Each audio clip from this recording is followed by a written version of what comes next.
The Gambia Press Union, in collaboration with the European Union and the International Institute for Democracy and Electoral Assistance, initiated a two-day training session aimed at equipping media managers and editors with the tools to prevent sexual harassment in the Gambia. The objective of the training is to enhance working conditions and establish a secure environment for female journalists across various newsrooms and field assignments. As part of its mission, GPU is dedicated to safeguarding the welfare of its members through capacity-building initiatives, advocating for journalist safety and promoting press freedom to cultivate a robust and dependable media landscape in the Gambia. The president of the Gambia Press Union, Mohamed Espa, emphasized the urgency for action following a comprehensive report commissioned by GPU in August 2020, which highlighted the prevalence of sexual harassment within Gambia media agencies. In response, GPU developed a pioneering sexual harassment policy for the media published in September 2020, serving as a crucial framework for combating harassment and fostering workplace respect and dignity. We firmly believe that by enhancing the capacity of the media editors, managers, we can collectively strive towards creating a conducive environment in the media landscape in addressing all forms of sexual violence in the media or sexual harassment.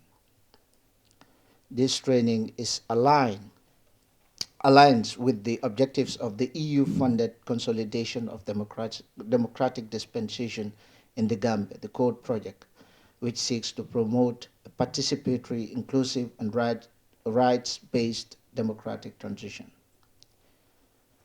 This policy is not a witch hunt against anyone. It is geared towards creating a conducive environment for everyone in the Gambia. That is the Gambian media. Media chiefs should in no way discriminate anyone based on their gender.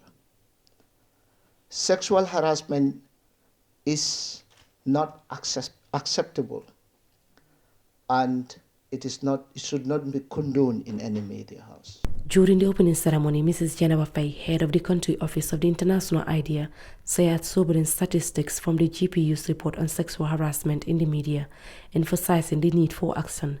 She expressed hope that the training will empower participants to effectively tackle sexual harassment and implement preventive measures. In August 2020, the Gambia Press Union commissioned and published a report on sexual harassment in the media.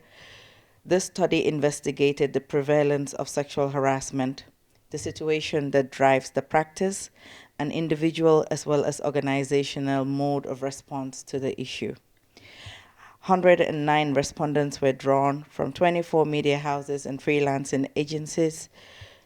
The findings, however, were truly heartbreaking, with 22% of respondents having heard of sexual harassment in the workplace. 40% of this have had it more than twice. As media managers and editors, you have a profound responsibility to inform, educate, empower, and provide a safe space for your colleagues. You must also recognize the significant responsibility you bear in preventing sexual harassment, as it does not only undermine the integrity of your profession, but also perpetuate a toxic culture that damages individuals, organizations, and society as a whole. You must create workspaces that foster a culture of respect and inclusivity, challenging harmful stereotypes, confronting power imbalances, and promoting diversity at all levels of the media industry. The European Union Charter Affairs in the Gambia underscores the EU's commitment to gender equality and human rights, acknowledging the media's pivotal role in shaping public opinion, nurturing democracy. For the European Union, this is very important, as we are committed in supporting gender equality and human rights, democracy, rule of law. And the media in this context have a particularly critical role to play by shaping public opinion and for fostering a democratic society. So it's of course imperative that those who are at the forefront of this sector work in conditions that respect their dignity and integrity. I would also say that it's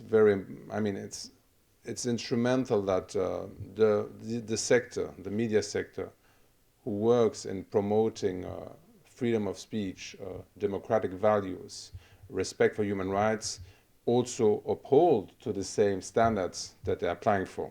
This is a matter of credibility and of consistency.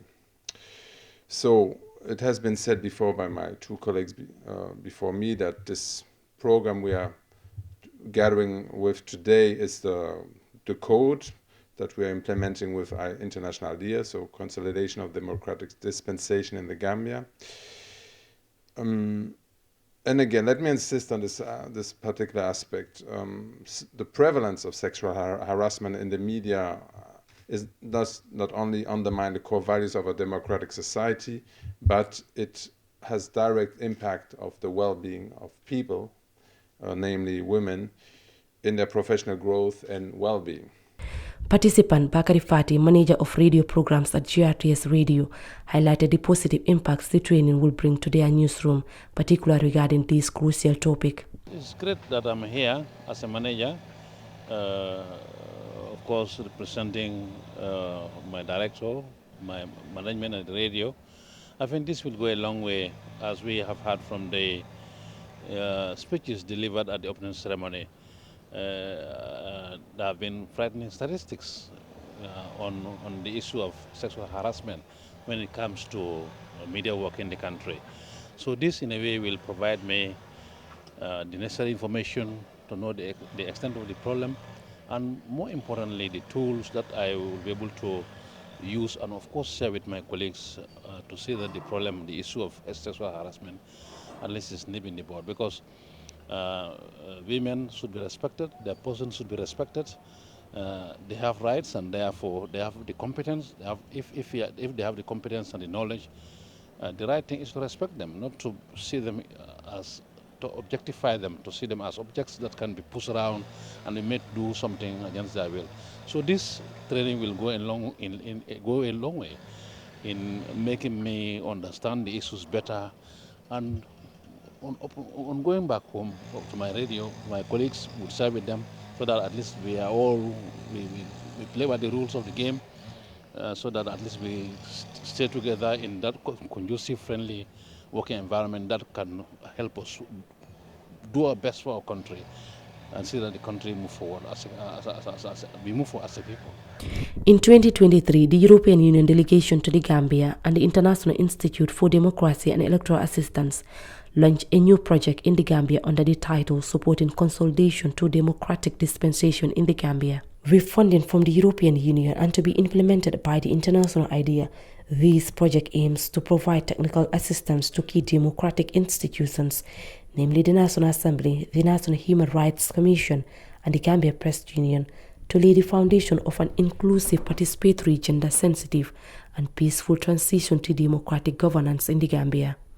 Reporting for Kirpatu,